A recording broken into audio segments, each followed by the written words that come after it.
Good morning, good morning, good morning, good morning, good people.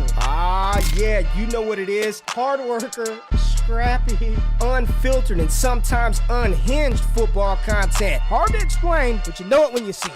Doing it daily our way. I don't know what you're talking about right now. Redraft and Dynasty Fantasy Football, we got you covered. You know their defense is ranked like 31st in the NFL? NFL draft prospects and rookies? Now you know you in the right place for that. Absolutely. All right, then stop saying it.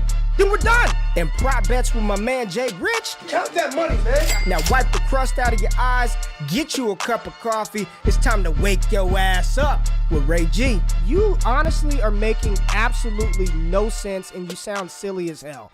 Good morning, good morning, good morning, good morning, good people. It is Monday, March the 14th, 2022, and y'all know who it is, man. It's your boy Ray G, and I'm glad y'all decided to wake y'all asses up this Monday morning. We have a good one. We were talking pre-show. I don't want to bury the lead, Jay. I don't think there's any kind of build-up or anything like that needs to happen. The GOAT is back, baby. The GOAT is back. Tom Brady in the building, baby. After a 40-day retirement, Tom Brady announced that he will be returning to the Bucs for his 23rd season. I'm pretty sure, Jay, I think there's a strong possibility that somebody either in the building this morning or that will watch this video later today isn't even 23 years old, which is crazy. He's been in the league for 23 years and still at the top of his game. I don't know about you, man. I'm pretty happy. It's dope to see this, man. Like the shit that we're witnessing and getting to watch with Tom Brady playing football, it's like the Michael Jordan of our era, right? You know, me personally, the first sort of like memory that I have of MJ was, I believe it was the 96 finals versus the Seattle Supersonics. Like that's when I was old enough to remember like Michael Jordan. And even at that point, I was still young, so I didn't fully appreciate how good Michael Jordan was, but that was my earliest memory of like MJ. So to see Tom Brady, I remember watching him at Michigan, to see him in his 23rd year.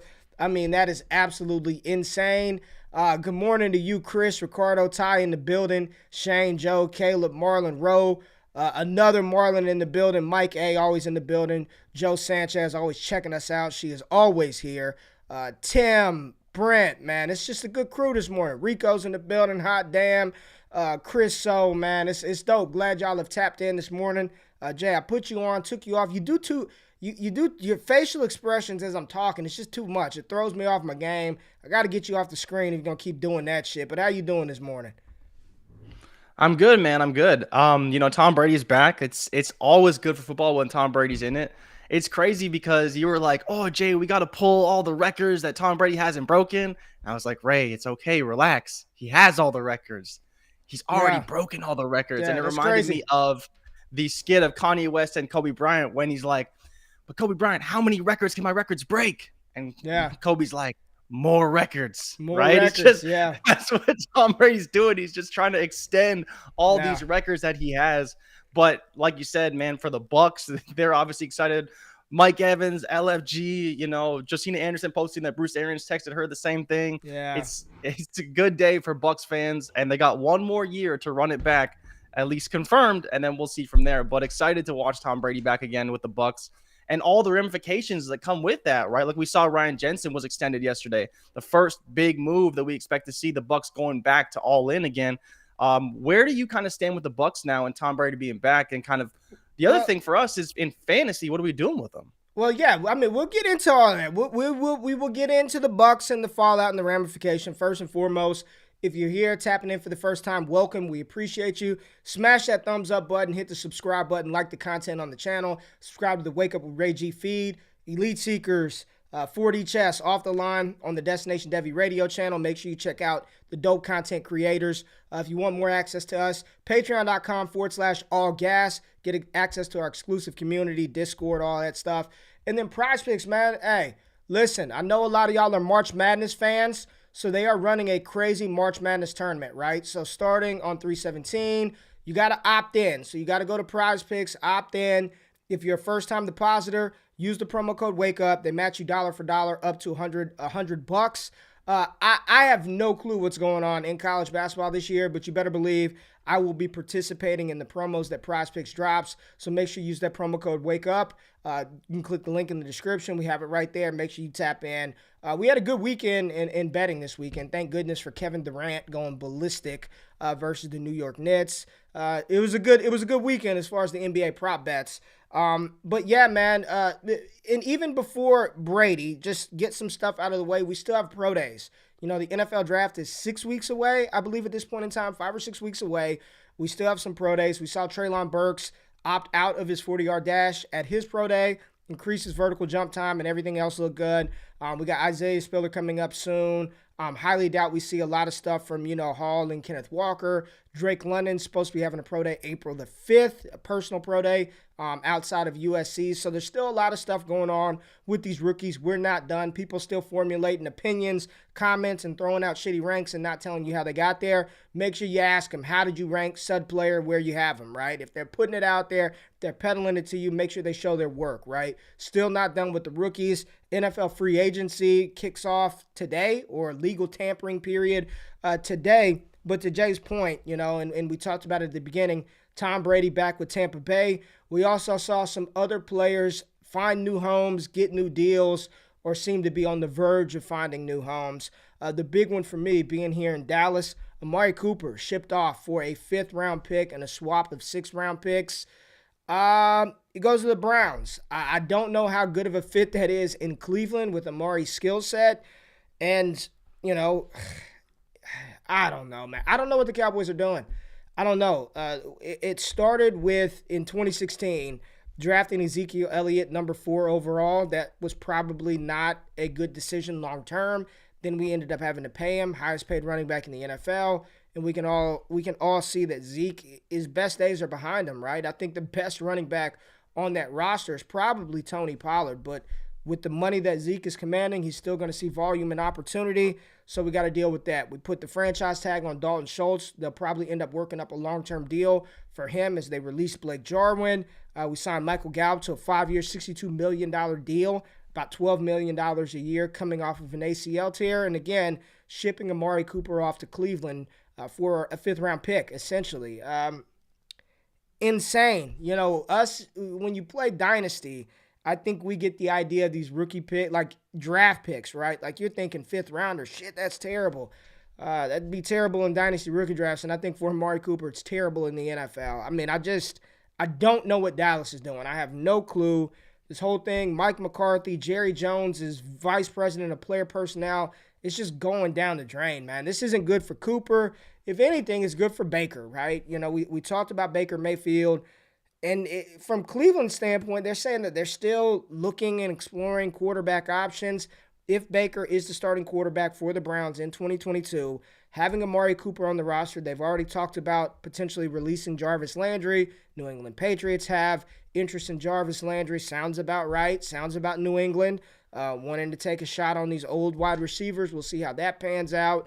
Good for Baker. If he's the starting quarterback, that's an upgrade over Anthony Schwartz, Donovan Peoples-Jones, and an upgrade over Jarvis Landry at this point. They got in David Njoku back. They tendered Dearness Johnson. They got all their running backs back. It's truly make or break season for Baker Mayfield. Jay, what do you think about the Amari deal for Dallas? I think it makes sense. At the end of the day, for whatever reason, Dallas couldn't make it work from a cap perspective, and Amari was kind of the guy that I think even for me, I always viewed him as overpaid. Like when he got that contract with Dallas, you're kind of like, that's a lot, even for Amari Cooper, and he's been really good so far. But I think, unfortunately, it's just the market that we have for trading players. If you're trying to trade a vet away, they know it's not because they're a good player, and they know it's because you want to dump his salary. And because of that, you don't get a whole lot in return. So even to get a 5th-round pick, it doesn't mean a lot. Hopefully they can do something with it to make it worthwhile. But ultimately, they had to dump that salary. Then you bring in Michael Gallup for $8 million a year cheaper. And then I still believe there's a possibility that Lyle Collins can be cut, right? That's potentially on the chopping block as another cap casualty for the Cowboys. So we'll see what they do. I don't think they're finished by any means. They still have a good roster, plenty of talent. but it's kind of is what do they do with these draft picks to really supplement what they have? They smashed a home run with Micah Parsons last year. Can they, do it again with another draft pick or 2 or 3 to really help that defense play the way it's supposed to? And then maybe even potentially, like you've been talking about on Twitter every day, supplementing that wide receiver core with one wide receiver out of Arkansas. Jerry Jones is favorite in the draft, I'm sure. But we'll see. Happen. I think there's lots of possibilities. It's going to don't skirt around it, man. If you're going to bring it up, bring it up. I'm calling it right now. If Treylon Burks, wide receiver out of Arkansas, is on the board at 24, he will be a Dallas Cowboy. I have no doubt in my body. I wholeheartedly believe that with everything in my soul. Jerry Jones, for those of you who don't know, Arkansas alum, major donor and booster to the program, to the university. I think he probably loves the University of Arkansas more than he loves the Dallas Cowboys. I mean, he is Arkansas through and through. Got his grandson a scholarship to play football there. He had no business playing quarterback at Arkansas. Grandson's playing quarterback at Arkansas. Felix Jones draft pick. There was rumors long time ago. Y'all probably don't even remember, but there was a quarterback out of Arkansas named Matt Jones that Jerry Jones reportedly had a lot of interest in him. Thank goodness that didn't come to fruition. But if Treylon Burks is on the board at 24, with them trading Amari Cooper away, with Michael Gallup not even going to be healthy at the beginning of the season, he's going to be a Dallas Cowboy. And as a Cowboys fan, I do not think that is the right move, right? I would not be doing fantasy purposes. I would love it. But team-wise, I'm seeing mock drafts where they're passing Tyler Linderbaum to take Treylon Burks in the first. No, you grab the offensive lineman. You can find another wide receiver in the second, but I believe Jerry will not be able to help himself. And if Treylon is on the board at 24, he will be a Dallas Cowboy in 2022. And for fantasy purposes, if that's what we're here for, that's what we're talking about, that'd be a hell of an offense with Schultz, with CeeDee Lamb, with Michael Gallup, with Treylon Burks. That would be a lot of fun. Dak Prescott have more weapons to throw to, and they would just take the Cincinnati Bengals approach, right? Fuck offensive line. We don't need it, right? We don't need it. We're going to trade, cut La'el Collins, start Terrence Steele on the right. We've got the corpse of Tyron Smith hanging out on the left-hand side, and we've got an aging future Hall of Famer and Zach Martin playing right guard for us, but it doesn't matter. Just drop back Dak, throw it 50 times a game, and take the Cincinnati Bengals approach. But if Treylon is on the board at 24, you can book it. He will be a Dallas Cowboy. Watch it happen, man. So one little thing that broke this morning, and it'll be interesting to see how this plays out, is that apparently Davante Adams informed the Green Bay Packers that he's not going to play under the franchise tag to really force the hand of the Green Bay Packers to give him a deal. So we'll see what ends up happening now, because there's two things in play here. There's one, obviously his contract, but also we haven't found out the details of Rodgers' contract, whether it's been signed and what that potentially could look like. So to think that now Davante Adams is also holding the Green Bay Packers hostage, it's not good to be a Green Bay Packers front office member right now, knowing that you have to negotiate this Aaron Rodgers contract, and now apparently being forced to negotiate this Davante Adams contract, because without Rodgers under contract, I don't think that a deal gets done, right? I don't think that it's a guarantee Rodgers comes back if Adams is the one who's saying he's not going to play under the tag, because we know Rodgers wants his boy back. And so for Davante Adams to say this, it just sounds like another point where the players are really saying, like, get this shit done or we're not coming back. When did this happen? Was this new news? This morning. This is this morning. Wow. Like that's what I was looking up when you were talking. Was someone said in the chat, and I was looking it up. But yeah, it was broken this morning that he will not play under the franchise tag. Do they have? And I don't know. Do they have the money to pay him? Like, give him a big long-term deal right now? I could look it up, but I don't think so. Like, I'm not salary cap guy, so I have no clue. So I'm asking the question. Maybe somebody in the chat can let us know. Do they have the money to do that right now? And if they did do that it now, right? They have to make it. They have to make the room, because we don't know what Rodgers' salary is going to be yet. Man.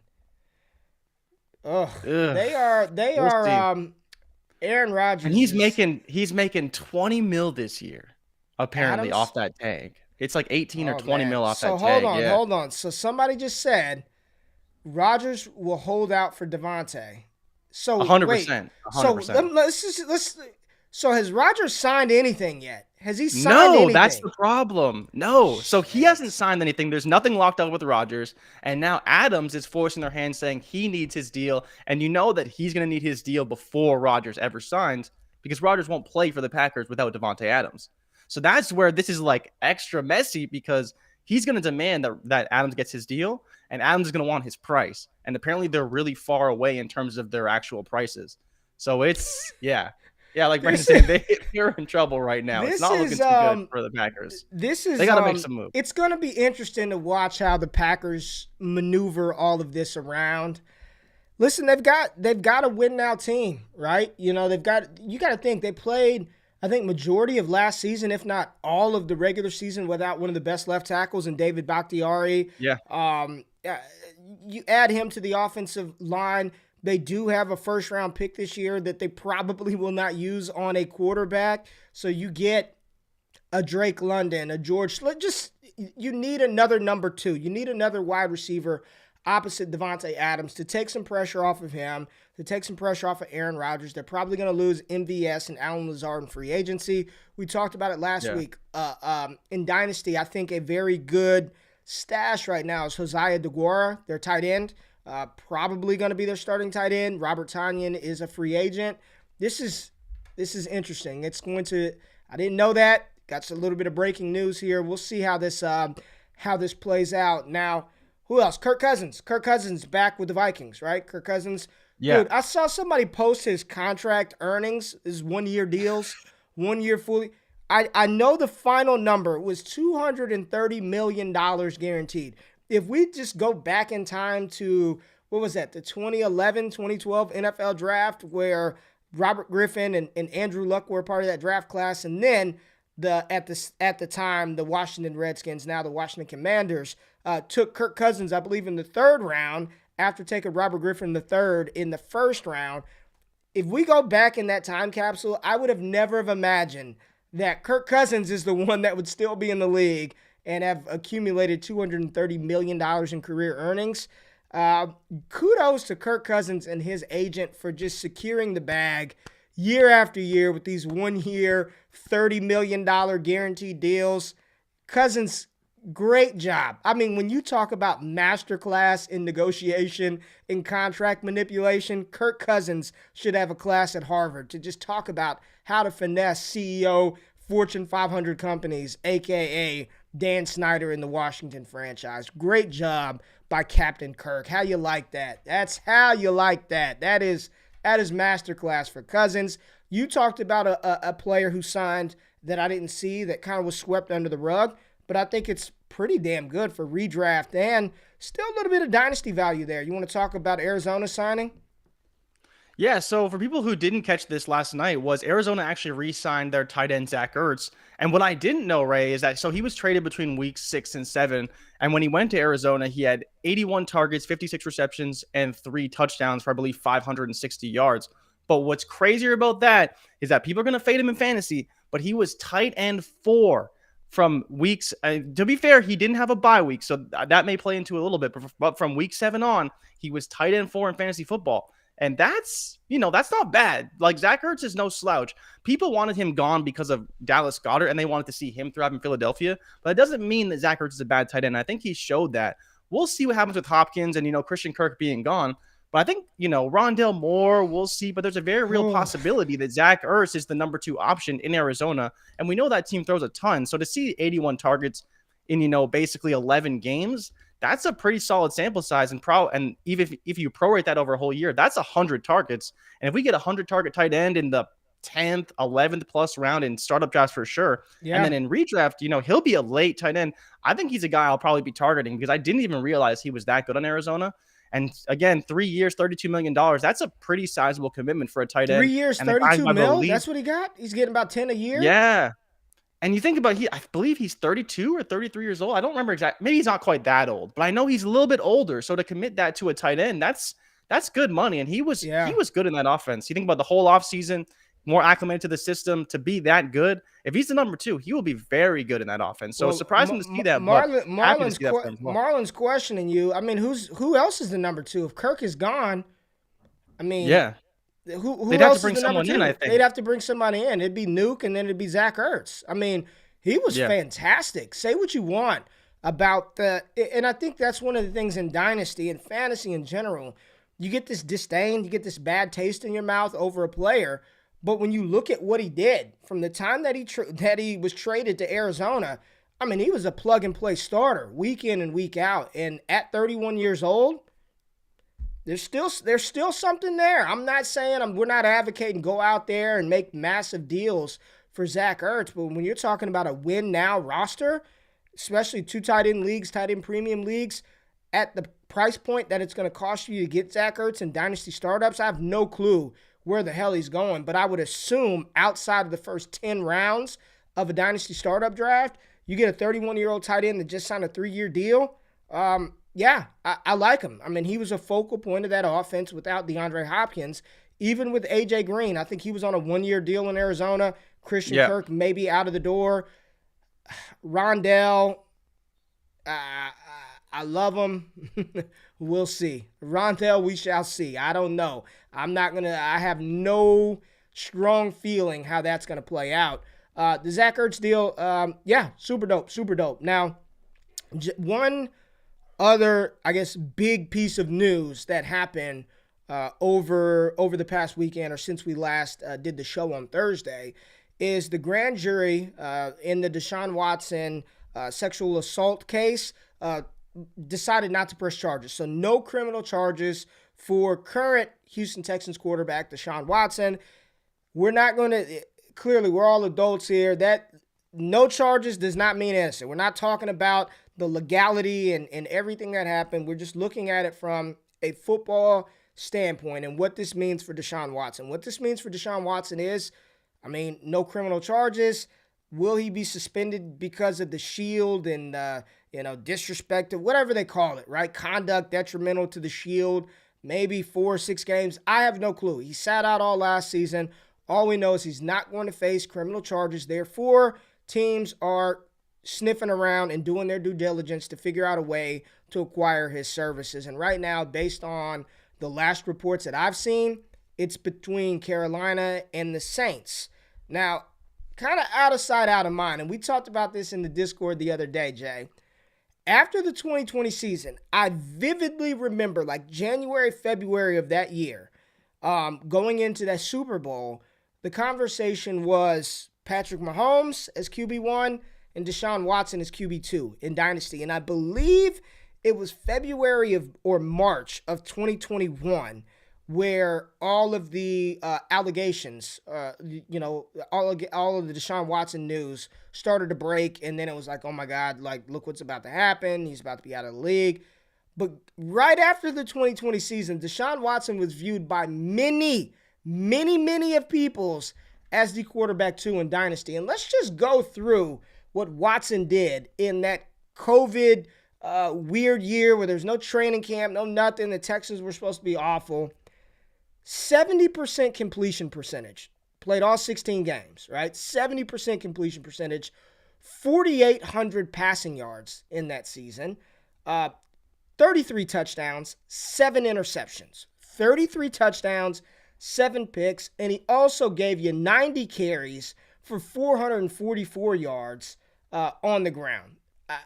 Just incredible type season. And you might think, man, yeah, he had all these weapons to throw to. He had all these players, all these, DeAndre Hopkins. No, he did not. His leading receiver was Brandon Cooks, who had 1150, and then it was Will Fuller and Randall Cobb and Jordan Atkins and Kiki QT. Those were his leading receivers in 2020 when he threw for a bajillion yards, which is just, again, I'm looking at this, Jay, and I'm like, how did he do it, man? Like, how Did you mention hell? that he led the league in receiving that or in passing that year with Yeah, those well, receiving? no, I didn't options? even mention that he led the league in passing. I vividly remember where he is. So my question to the group yesterday was, where does Deshaun Watson slide in now amongst the dynasty ranks? We've had conversations back and forth. Top dynasty quarterbacks, Mahomes, Josh Allen, Justin Herbert. Normally your consensus top 3. followed by a Burrow, Lamar Jackson, Kyler Murray. Let's just say those are your top 6. Does Deshaun Watson immediately slide back in at 26 years old, having sat out football for a year? Does he immediately slide back into that top 5 for you? And who are you kicking out? 100%. Burrow. Whoever was at 5 is now not at 5 anymore. It's 100% Watson. And it's just because you see what he can do from on the ground with his arm. The talent's been there from the time he was at Clemson. And we had conversations about, is he a top 5 quarterback back then? And I believe we almost had him in top 3 because Josh Allen wasn't quite there yet. Justin Herbert wasn't quite there yet. And so for me, I think it's easily like, from what we've seen from Watson, he was a top 5 quarterback on the Texans. And so if you put him on Carolina, even if you put him on New Orleans, I think there's a very real possibility he could be not quite pushing for QB1, but I mean, he'll probably make his case in his first season.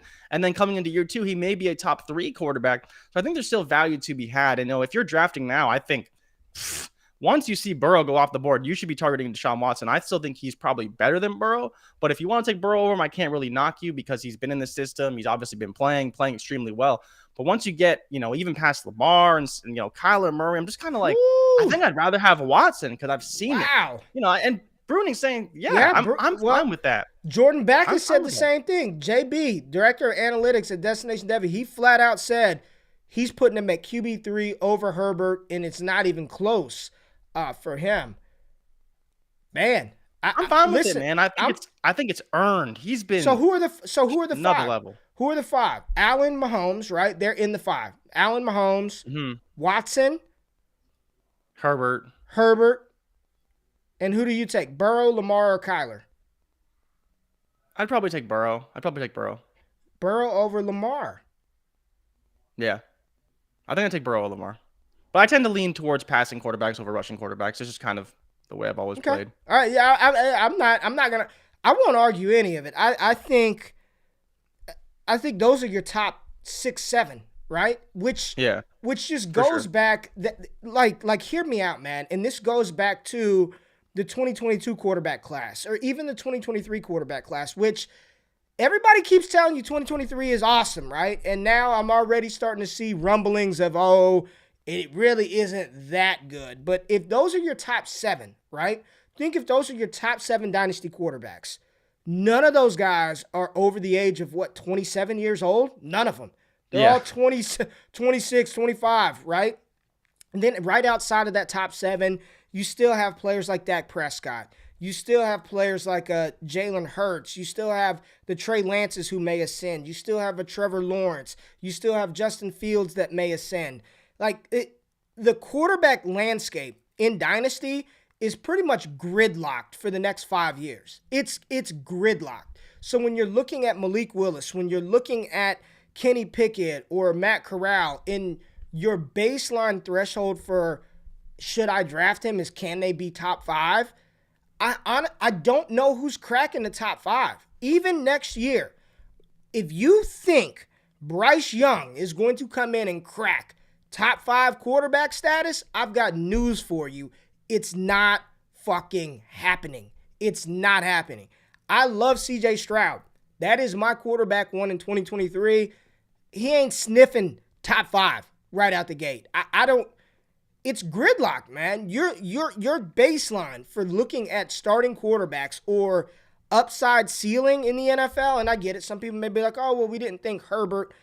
These guys they don't have that level of juice in the arm, right? I think you're starting at like QB8, QB9 and below, So can Malik be top 5? I mean, maybe. Can he be top? I think top 12 is what you need to be looking at. Like, can he ascend inside that top 12? And I think the answer to that question, if all the stars align, we get all of that, I say yes. I do believe that's a possibility. But when you're truly looking at what's at the top of the quarterback landscape for fantasy football purposes, man, that's a hard threshold to break into. And I can't foresee any quarterback over the next couple of years usurping Mahomes, Allen, Watson, Burrow, Herbert, Jackson, Murray. I don't see it happening, man. Trey Lance, for me, is the one that I think could get up there because of how prolific he is running the ball. But man, outside of that, we need to readjust the threshold for what we're looking for these quarterbacks to become at the next level. But Deshaun Watson, I'm with you, man. New Orleans, that would be nasty. Carolina, I just right now I just don't trust Matt Rule and what's going on in Carolina. Yep. So New Orleans for me would be, I would love to see him there with Michael Thomas, with Kamara. Depending on what they would have to give up, I'm going to assume that they would have to lose, that first round pick. They would have to trade that away. Yeah. And it'd be interesting to see what else they would have to give up. Maybe the defensive end Davenport. I don't know if they'd have to give him up, but if I'm Houston, Maybe, yeah. I want some young assets. I want your first round pick. I want Marcus Davenport. Maybe they trade. I don't know what New Orleans would have to give up, but that would be an awesome fit for Deshaun Watson. And I'm with you. I think he's top 5 immediately. Pretty easy, man. Yeah, and the other point that I brought up to you pre-show is I think that there's a possibility that wherever Watson goes, he brings Brandon Cooks with him, because there's already been talks of Brandon Cooks also being on the trade block. And for people who forget, Brandon Cooks was drafted by the Saints in the first round, right? So that could be another type of reunion where you bring back Brandon Cooks to the Saints system that he's familiar with. And again, that's an easier player to add to your roster than it is to add another wide receiver who has to learn the whole system. And we know they need a wide receiver too at some point. The interesting thing about that is it was really Michael Thomas who kicked Brandon Cooks out of town, because he took over as a number 1 while Cooks was still there. And then that made Cooks upset. So it'd be interesting to see how that may play out. And I kind of want to see it, but Watson is seemingly going to be going to either New Orleans or Carolina. There are other teams in the mix, but he's saying he's taking interviews with these teams before he even decides to waive his no trade clause. Yep. And another point that I caught yesterday was that now Kirk Cousins has a no trade clause as well. There was talks of him potentially being traded this offseason, but now with his new extension, he has a no trade clause. So it's interesting to see how some of these players are dictating their offseason. Like, he may kind of hamstring the Texans to some degrees. They may want all of these pieces, but if he says, I want to go to New Orleans no matter what, I'm not going to Carolina, where does that leave the Texans? Because the Saints know that he wants to go there, and he's going to be their guy. It just comes down to for what's the price ultimately. Yeah. But I think the Saints is the best fit. And the real question is with Watson, can the Saints challenge the new look Bucs with Tom Brady back on the roster? All right, that's a great segue, because let's just get to Brady and just talk about this. We had a conversation about a year ago on the Black Box Show. So over the summer, Jay and I did something where we just talked about regular stuff, like whatever we want to talk about. And we talked about our top 5. Did we say most impactful or just our Mount Rushmore? And I know Mount Rushmore. We had different criteria, but yeah, it was I know top Mount 5, Rushmore right? only has 4 heads, but we're going top 5 athletes, any sport of all time that could be impactful on the field, game changers. You left Tom Brady off your Mount Rushmore, our 5-headed Mount Rushmore of all-time athletes, and I thought you were asinine for doing that. Do you feel differently based on what he did this past season? Coming back for year 23, do you feel different? And give the people who your top 5 are. Do you remember who your top 5 were? I'm putting you on the spot. Top five athletes of all time. Impactful for the sport. Don't try to be biased and give it. I believe it was MJ, Yep, LeBron, Serena, Tiger, and Steph, right? Yes, so you did have Steph in the top 5. Yes, you did have Steph in the top 5. Steph was my wild card. Now, that was obviously wild. Broke 3-point record this year, so Yep. I still feel good about my Steph pick. But my reasoning behind these top 5 GOATs, as we called it in our segment, was more so the individual aspect of what they do. And while I love Tom Brady, I just think that football is such a game of team sport. He is great on his own. I believe he has more Super Bowl victories than any franchise, which is just wild. But and for you me, left him off. You left him off. I left top him 5 off. GOATs. I did leave him off because I believe that the people that I discussed ahead of him have done more on and off the court, and that was part of my criteria for a GOAT. What they do in the community. And I even left out Kobe Bryant. Kobe Bryant could have easily made my list as well. And for the same reasoning that I had some of the other guys on there. For me, it's kind of about how they changed the game. I don't really believe Tom Brady changed the game all that much, but that's just my criteria and why I left him off. He could easily slot in at 6 or 7.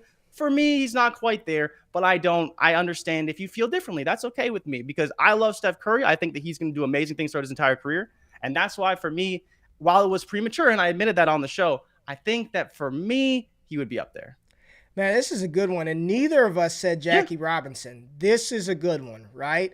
I think for me, I'm sitting here poo-pooing yours. I know for sure my top 5 GOATs. Here's my thing. I can't put Jim Brown in the conversation because I wasn't even in my dad's nutsack at the time Jim Brown was playing, right? Like that was way before me. Like I'm just talking about from what I've been able to experience.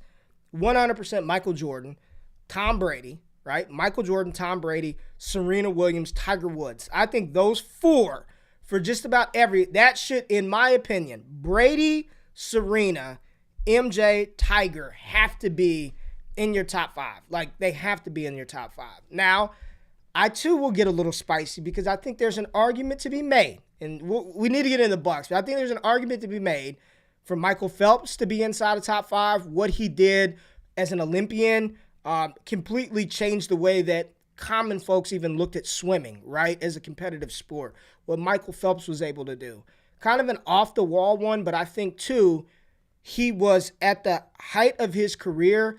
I don't believe there's a more dominant athlete in their respective sport than what Usain Bolt did for track and field.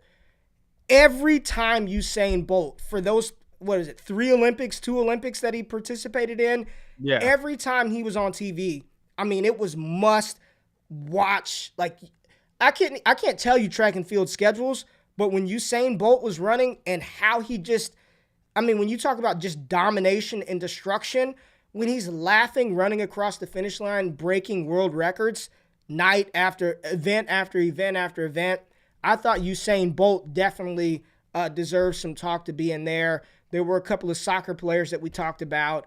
LeBron Ronaldo James, and Messi are in the comments, of course. And I get it, right? Don't hear what we're not saying. A lot of it, too, is based off of the sports we watch and what we do. And Wayne Gretzky did come up. Yeah. Wayne Gretzky was 100% in there, right?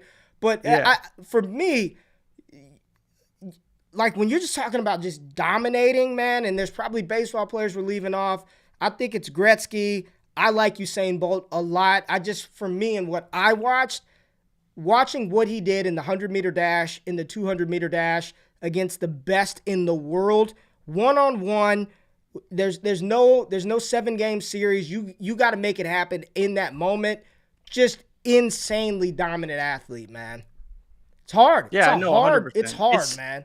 We probably named off, 30 people in our initial discussion about it. And we're just like, everyone has a case and you kind of just make your case for each guy. And I get if you don't agree with me, that's fine. Like we didn't even bring up Lewis Hamilton. Lewis Hamilton's like the greatest F1 driver of all time. Again, individual sport and the I'm not putting fucking Lewis Hamilton. Again, but his dominance, and it's unfortunate that he did lose to Max Verstappen this year, but his dominance was definitely unprecedented in a new era of F1, right, where it's more competitive than ever. All right. So Tom Brady, Tampa Bay Buccaneers. Brady's back. Everyone shares back through the moon, right? Chris Godwin, Mike Evans, Rob Gronkowski probably coming back. If Leonard Fournette's a free agent, so he's got the option to either go get the bag or chase the ring. Leonard Fournette, he comes back, stock through the roof. I don't believe Ronald Jones is coming back, so Keyshawn Vaughn, there's a potential for him.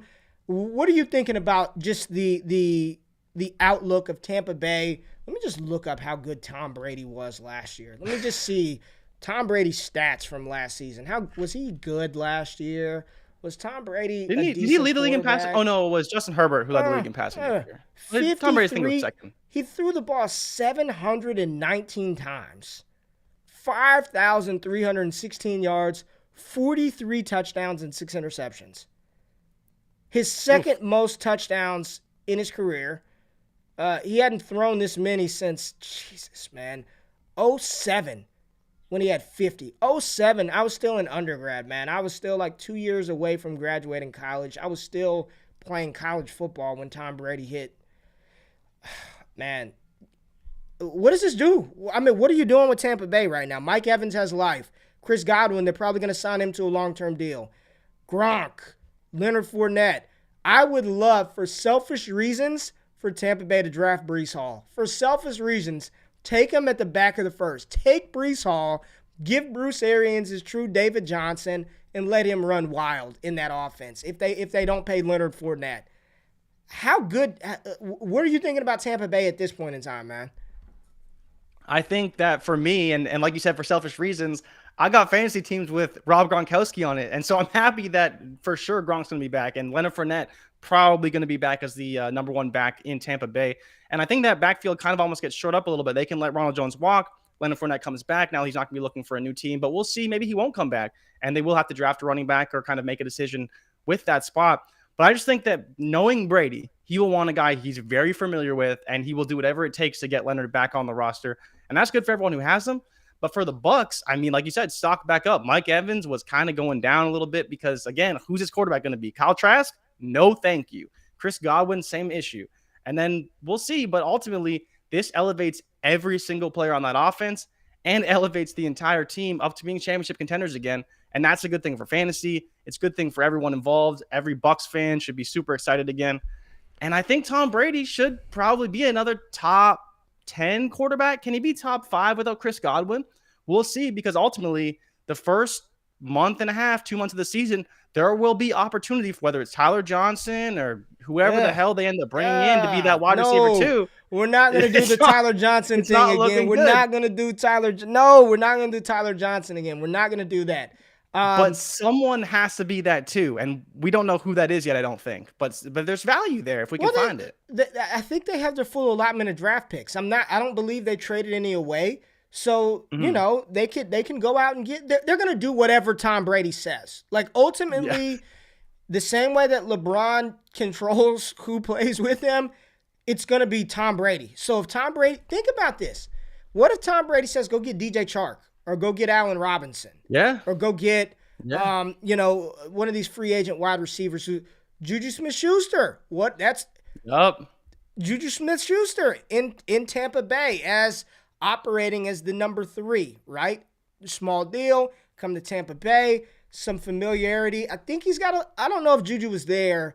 I don't know if Arians was in Pittsburgh when Juju was there, but I'm sure connections and talking about it. But they need another wide receiver going into the season because Chris Godwin will not be there. Godwin's not going to be there to start the season. I don't believe.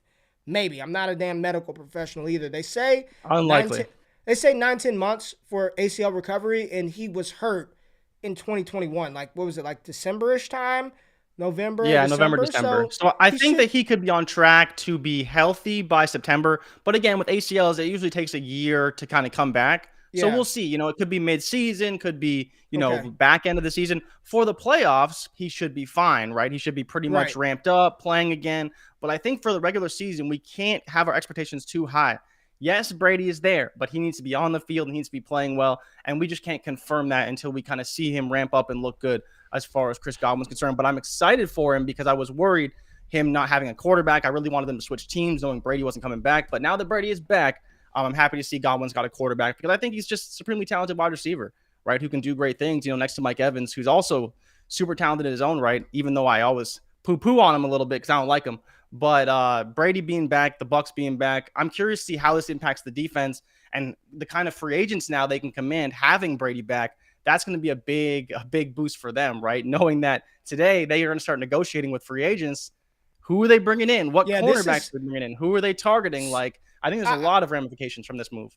I also think, you know, I'm seeing mock drafts where cornerbacks are mocked to them, but if they bring back Carlton Davis, that serves a need.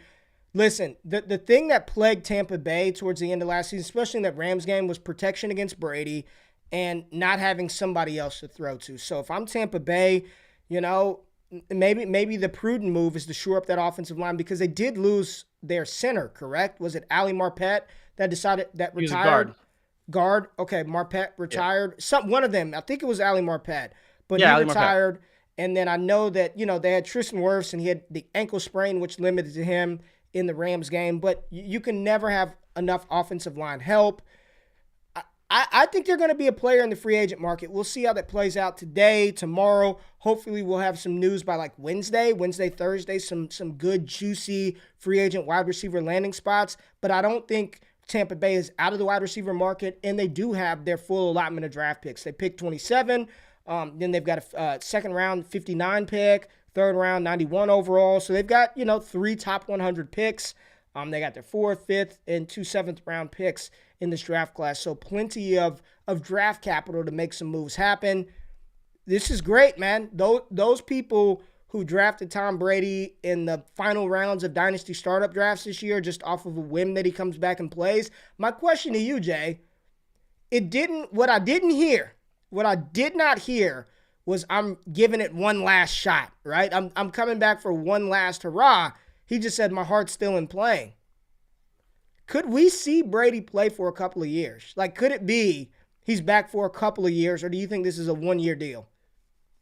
I do think there's a possibility, right? I believe that his contract, though, is up at the end of this year. But like you said, the biggest thing that his message said was, I have unfinished business. We have unfinished business as a team, the Buccaneers, because they didn't win the Super Bowl. And I think that's part of it, right? He had the opportunity to go out on top. He chose to come back. And when everything came down to it, he didn't look so good. They didn't look so good as a team. They came so close, obviously, in the end against the Rams. But they just couldn't quite get it done. And so Brady has unfinished business. He wants to go out on top like Peyton Manning did. I'm sure that kind of bothers him just a little bit. Peyton Manning went out with a Super Bowl. Brady could have done that, but he chose to go another direction. And so now he's got unfinished business. Do I think he plays till he wins?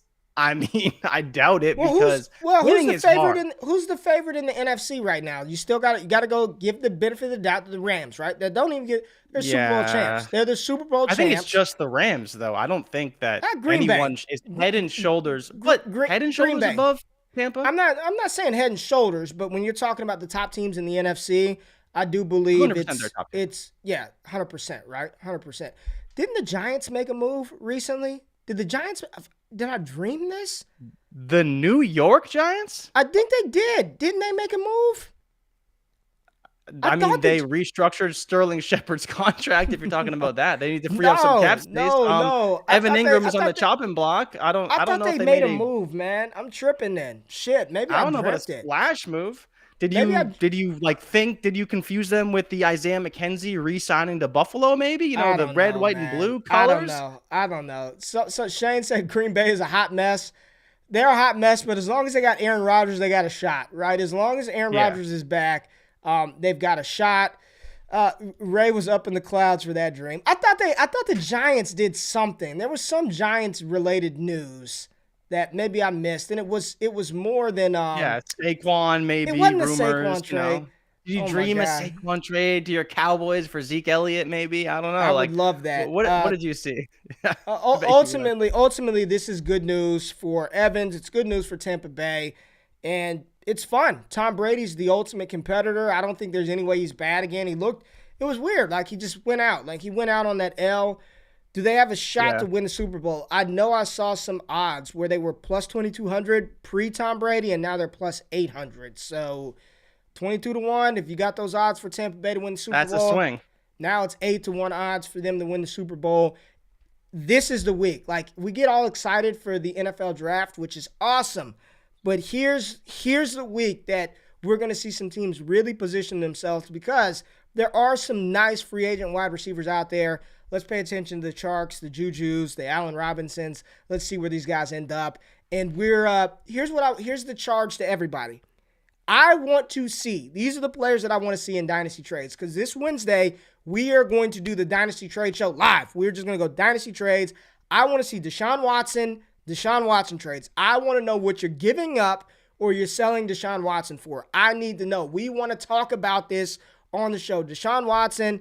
Did you want to see some Russell Wilson trades? Yeah, see of course. What people are doing with Wilson, what they're doing with Jerry sure. Jeudy, that kind of those kind of guys.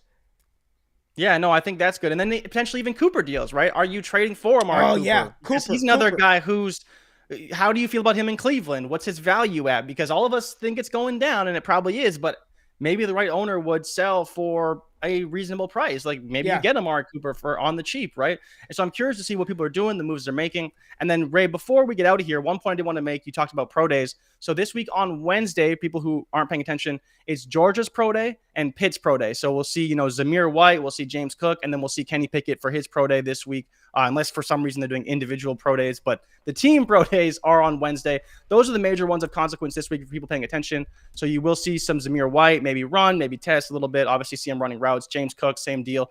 And then George Pickens as well. And then Kenny Pickett's pro day is also on Wednesday. So that's kind of the major headlines as far as rookies that we care about. Some smaller schools obviously have pro days every day, but those are the two major ones on Wednesday.